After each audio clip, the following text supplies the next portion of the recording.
요셉이 이끌려 애굽에 내려가매 바로의 신하 친위대장 애굽 사람 보디발이 그를 그리로 데려간 이스마엘 사람의 손에서 요셉을 사니라. 여호와께서 요셉과 함께 하심으로 그가 형통한 자가 되어 그의 주인 애굽 사람의 집에 있으니 그의 주인이 여호와께서 그와 함께 하심을 보며 또 여호와께서 그의 범사에 형통하게 하심을 보았더라. 그의 주인에게 은혜를 입어 섬김에 그가 요셉을 가정 총무로 삼고 자기의 소유를 다 그의 손에 위탁하니 그가 요셉에게 자기의 집과 그의 모든 소유물을 주관하시게 함부터 여호와께서 요셉을 위하여 그 애굽 사람의 집에 복을 내리심으로 여호와의 복이 그의 집과 밭에 있는 모든 소유에 미친지라. 주인이 그의 소유를 다 요셉의 손에 위탁하고 자기가 먹는 음식 외에는 간섭하지 아니하였더라. 요셉은 용모가 빼어나고 아름다웠더라. 저는 이 말씀을 중심으로 형통한 자가 되어 라는 제목으로 말씀을 전하고자 합니다. 이 시간 우리 성령님께서 함께하여 주셔서 여러분 각자에게 주시는 그 귀한 음성을 들으실 수 있기를 기원합니다. 제 이름이 형래입니다. 저 할아버지께서 지어주셨습니다. 올 레자가 돌림자고요. 그 앞에다가 형자를 붙여주셨습니다. 무슨 형자일까요? 눈치가 굉장히 빠르십니다. 형통할 형. 그래서 제가 저희 집안의 장손이거든요. 얼마나 고민을 많이 하셨겠어요. 그래서 형래, 형통함이 온다라는 뜻의 이름을 지어주셨습니다. 여러분은 여러분의 이름에 만족하시나요? 네. 근데 저는 어려서 제 이름이 좀 발음하기가 쉽지 않아서 그렇게 마음에 들어 하질 않았습니다. 더군다나 결정적으로 학창시절에 영구라는 캐릭터의 바보 캐릭터 있죠? 심형래 씨하고 이름이 똑같아서 꽤나 놀림을 당하기도 했습니다. 그런데 제가 이 이름의 뜻, 형통함이 온다라는 의미를 알고 나서부터는 점점 제 이름이 좋아지더라고요. 할아버지께서 고민하시다가 이 이름을 저희 부모님에게 이렇게 해라 주셨을 때 저희 아버지보다도 어머니께서 이 이름을 굉장히 마음에 들어 하시고 감사하셨대요. 그래서 저를 위해서 기도하실 때마다 늘 빠지지 않는 단어, 말이 있습니다. 뭘까요? 그냥 형통도 아니죠. 만사 형통. 그래서 우리 아들 형래가 앞으로 만사 형통하게 하옵소서. 늘 기도하실 때마다 그 말씀을 하시는 거예요. 저는 형통이라는 말을 그렇게 접하게 됐습니다. 모든 일이 뜻과 같이 잘 되어 간다라는 의미죠. 저는 어머님의 그러한 기도 속에서 자라면서 저 자신도 모르게 점점 나는 잘 될 거야. 형통함이 오니까 이러한 생각을 하면서 지내곤 했습니다. 그런데 삶이 어디 그런가요? 나이가 들면서 마음대로 안 되고 뭔가 내 계획과 다르게 이상하게 꼬여간다라는 느낌이 들기 시작했습니다. 그러면서 이게 아닌데 그런 마음이 들더라고요. 제가 이번에 난생 처음으로 파마를 했습니다. 정말 큰 마음 먹고 한 거거든요.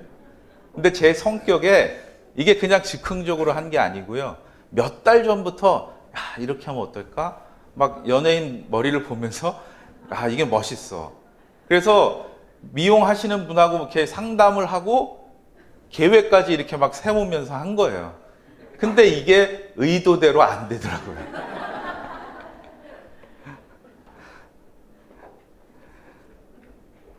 여러분은 누가 형통한 사람이라고 생각을 하십니까? 모든 일이 내 뜻에 따라서 잘 되어가는 사람, 그게 바로 형통한 사람이 아닌가? 이렇게 생각하십니까? 오늘 요셉을 통해서 정말 어떠한 사람이 진정 형통한 사람인가를 깨달으실 수 있기를 바랍니다. 또한 미처 몰랐지만 내가 바로 그 형통한 사람입니다. 깨달을 수 있기를 바랍니다.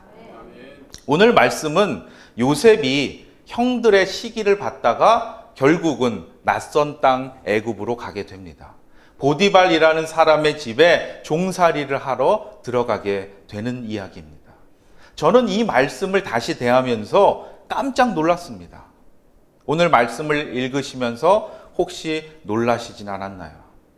왜 놀랐냐 하면 정말 비참하고 너무나 억울한 상황에 있는 사람 요셉을 두고서 그를 형통한 자다 말하고 있는 겁니다. 지금 요셉의 상황을 한번 생각해 보시기 바랍니다. 따돌림을 당했죠. 다른 사람도 아니고 형제들로부터 집단 따돌림을 당했습니다. 심지어 타국으로 팔려왔습니다. 이제 그는 언제 끝날지도 모를 종살이를 해야 됩니다. 그런데 성경은 놀랍게도 그 사람을 형통한 사람이다. 이렇게 소개하고 있는 겁니다. 이게 말이 되나요? 아니, 어떻게 이러한 사람이 모든 것이 뜻대로 되는 형통한 사람이라고 할 수 있습니까? 그는 가족과 생이별을 했습니다. 돈도 하나도 없습니다. 육신의 자유함도 없습니다. 우리의 기준에서 보면 세상이 말하는 이 형통함이 없는 사람이죠. 이러한 요셉을 형통한 자다 평가하는 것은 말이 안 됩니다. 그런데 오늘 성경은 이 요셉을 형통한 자다라고 말하고 있습니다. 그 앞에 분명한 이유를 설명해 주고 있습니다. 이 한번 말씀을 기억해 보시기 바랍니다. 여호와께서 요셉과 함께 하심으로, 여호와께서 요셉과 함께 하심으로 그가 형통한 자가 되었다라는 겁니다. 다른 이유가 아닙니다. 하나님이 그와 함께 하시기에 형통한 자가 되었던 겁니다. 성경이 말하는 이 형통함의 기준을 깨닫는, 그러하면 요셉만이 아니죠. 저와 여러분도 형통한 자인 줄로 믿습니다. 옆에 분과 함께 인사 한번 이렇게 나누시기 바랍니다. 당신이 바로 형통한 사람입니다. 네, 당신이 바로 형통한 사람입니다. 하나님이 함께 하시기 때문에 그렇습니다. 남보다 가진 것이 많아서가 아닙니다. 모든 일이 내 뜻대로 잘 풀리기 때문이 아니죠. 어떠한 형편과 처지에 있든지 그 삶의 자리에 하나님이 함께 하시면 그 사람이 형통한 사람인 줄로 믿습니다. 그리스도인의 형통함이 어디에 있습니까? 오직 하나님께서 함께 하시느냐에 달려 있습니다. 나와 함께 하시는 하나님이심을 더욱 믿으시기를 바랍니다. 그러할 때 나는 형통한 사람입니다 고백하며 하나님의 뜻에 따라 살아갈 줄로 믿습니다. 요셉이 바로 이 진리를 깨달았던 것입니다. 그렇기 때문에 그 힘든 상황 속에서도 하나님을 원망하지 않고 삶을 포기하지 않을 수 있었던 것이죠. 내 뜻을 앞세우는 것이 아니라 하나님의 뜻에 맡기는 믿음의 삶을 살아갈 수 있었던 것입니다. 그런데 놀라운 일이 또 있습니다. 이 형통한 사람 요셉을 통해서 그의 이웃들에게, 그의 삶의 지경에 놀라운 일이 일어나는 겁니다. 요셉을 이제 하인으로 둔 보디발의 입장에서 한번 생각해 보시기 바랍니다. 그의 집은 요셉이 들어온 이후로 큰 복을 받았습니다. 요셉 덕분에 소위 완전히 땡을 잡은 거죠. 이방인 노예 한 명을 산 것뿐인데 그로 인해서 그 집안이 하나님의 주시는 복을 덩달아서 누리게 된 겁니다. 여러분, 하나님께서 여러분으로 인해서 여러분의 가정, 여러분의 일터에 큰 복을 내려주시기를 바랍니다. 요셉과 같이 정말 귀한 축복의 통로가 다 되시기를 주님의 이름으로 축원합니다. 하나님 함께 하시는 여러분들 때문에 여러분의 이웃이 복을 함께 누리기를 소망합니다. 꿈의 교회의 많은 자녀들을 통해서 그들이 다니는 학교가 하나님의 복을 받게 되면 좋겠습니다. 좋은 직장이나 좋은 학교에 들어갔기 때문에 복을 받는 것이 아닙니다. 그가 하나님이 함께 하시는 형통한 사람이기 때문에 그가 있는 곳에 하나님이 복을 주신다는 겁니다. 저는 오늘 말씀을 통해서 우리가 또 한 가지 더 깨달아야 할 것이 있다고 봅니다. 바로 형통한 사람인 우리가, 내가 그럼 앞으로 어떠한 삶을 살아가야 하는가 하는 것입니다. 요셉은 자신의 한 몸도 제대로 그렇게 간수하기 어려운 처지에 있었습니다. 그저 자기 앞가름만 잘해도 괜찮다라고 이야기 들을 수 있는 처지에 있었습니다. 남에게 오히려 도움을 받는 게 당연해 보이는 사람이었습니다. 그런데 이러한 요셉이 오히려 그 주인의 가정에 큰 복을 끼치는 삶을 살았다는 겁니다. 저는 바로 이것이 성도인 우리가 살아가야 할 삶의 모습인 줄로 믿습니다. 하나님은 저와 여러분이 형통한 자임을 깨닫기를 원하십니다. 그리고 그 복을 이웃과 함께 누리기를 원하십니다. 우리에게 가정과 일터와 학교를 주신 이유가 바로 여기에 있는 줄로 믿습니다. 한 가정이나 혹은 한 회사가 좋은 사람을 얻는다는 것은 참 큰 복이지요.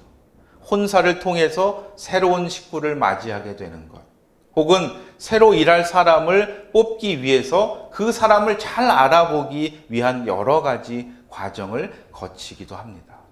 믿을 만한 사람을 얻는다는 것, 회사의 운영과 소유를 맡길 수 있는 그러한 사람을 얻는다는 것은 참 귀한 복이죠. 여러분 한번 생각해 보시기 바랍니다. 평소에 내가 주변으로부터 어떠한 평가를 받고 있는가?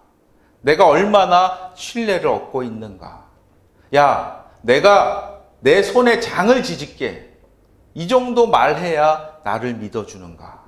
아니면 야, 너니까 내가 너를 믿는다.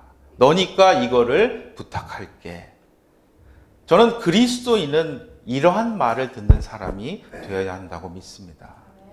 쉽지 않지요. 그렇게 되려면 정말 하나님이 함께 하시는 삶을 계속해서 꾸준히 보여주어야 합니다. 때로는 손해보는 것 같을 수 있습니다. 하지만 분명한 것은 그러한 삶을 살아갈 때에 하나님께서 여러분의 삶을 통해서 그리스도인이 결국 형통하다라는 것을 드러나게 해 주신다는 겁니다. 보디발이 어떻게 해서 자신의 아들도 아니고 그저 종으로 들어온 그 노예에게 믿음을 주고 집안의 모든 것을 맡길 수 있었을까요? 그만큼 요셉이 정직하고 성실하고 또 전문성을 가지고 최선을 다했을 것이다. 우리는 깨닫게 됩니다. 요셉이 이때 보디발의 집에서 가정 총무라는, 어떻게 보면 그렇게 보잘것없는 일을 잘 감당했기 때문에 훗날 애굽의 총리도 될 수 있었음을 우리가 기억해야 할 것입니다. 세계적인 여성 지도자들이 있는데요. 그 가운데 골다 메이어라는 사람이 있습니다. 이스라엘 최초의 여성 총리를 지낸 분인데요. 이 메이어 여사는 정치 외교 활동을 30세 정도에서 시작을 해서 이스라엘의 노동장관, 외무장관을 다 거친 후에 12년 동안이나 총리직을 수행했던 분입니다. 어려운 중동의 문제들이 많이 있잖아요. 그 중동 지역의 문제를 그 누구보다도 평화적으로 해결을 하는데 큰 공헌을 했던 분입니다. 그래서 이 메이어 여사가 총리로 지내는 그 기간이 그 어느 시기보다도 중동의 안정적인 시기를 보낼 수 있었다는 겁니다. 그런데 사람들이 메이어 여사가 사망한 뒤에 굉장히 놀라운 사실을 알게 되었는데요. 그녀가 12년 동안이나 백혈병을 앓았다는 겁니다. 본인은 그렇게 정말 엄청난 어려움 가운데 백혈병이라는 질병을 가지고 있으면서도 나라와 이웃을 위해서 그렇게 많은 일을 헌신했다. 그걸 알고 나서는 많은 사람들이 그를 존경하고 또 놀라움을 감추지 못했다는 겁니다. 그녀의 자서전에는 이러한 글이 적혀 있습니다. 내 얼굴이 못난 것이 다행이었다. 내가 못났기에 열심히 기도했고 공부했다. 나의 약함이 오히려 이 나라에 도움이 되었다. 지금 여러분에게 주어진 일이 무엇입니까? 혹시 여러분의 기대에 정말 훨씬 못 미치는 작은 일일 수 있습니다. 보잘것없게 보여질 수 있습니다. 하지만 그 일을 성실하게 정말 정직하게 감당해 나아갈 때 하나님의 놀라운 섭리가 우리의 삶을 통해서 우리의 삶을 형통케 해 주실 줄로 믿습니다. 오늘 본문 3절의 말씀입니다. 여호와께서 그와 함께 하심을 보며 또 여호와께서 그의 범사에 형통하게 하심을 보았더라. 이게 누구의 말입니까? 요셉의 삶을 곁에서 지켜본 보디발의 고백입니다. 하나님을 알지 못했던 보디발이 형통한 자 요셉의 삶을 가까이서 목격한 후에 한 말입니다. 하나님이 나와 함께 하심을 깨닫고 살아가는 사람은 이 세상이 험하고 또 유혹이 많을지라도 이겨낼 수 있는 줄로 믿습니다. 내가 하는 일이 보잘것없게 보여질지라도 감사하면서 최선을 다하게 되는 것입니다. 그 성실함으로 인해서 마침내 하나님께서 또 우리의 이웃들로부터 인정을 받게 됩니다. 요셉의 일생에서 가장 중요한 말은 바로 하나님이 함께 하셨다라는 말입니다. 하나님이 계속해서 그와 함께 하시면서 그를 도우시고 인도해 주십니다. 하나님이 원하시는 삶을 사는 사람, 그 사람은 믿지 않는 사람의 눈에도 무언가 다르게 보인다는 겁니다. 믿지 않는 이의 입술을 통해서도 살아계신 하나님을 간증케 하십니다. 그가 믿는 하나님을 고백하게 하는 놀라운 역사가 여러분의 삶을 가운데서 나타날 수 있을 줄로 믿습니다. 하나님은 오늘도 저와 여러분을 통해서 바로 이러한 삶을 기대하시는 줄로 믿습니다.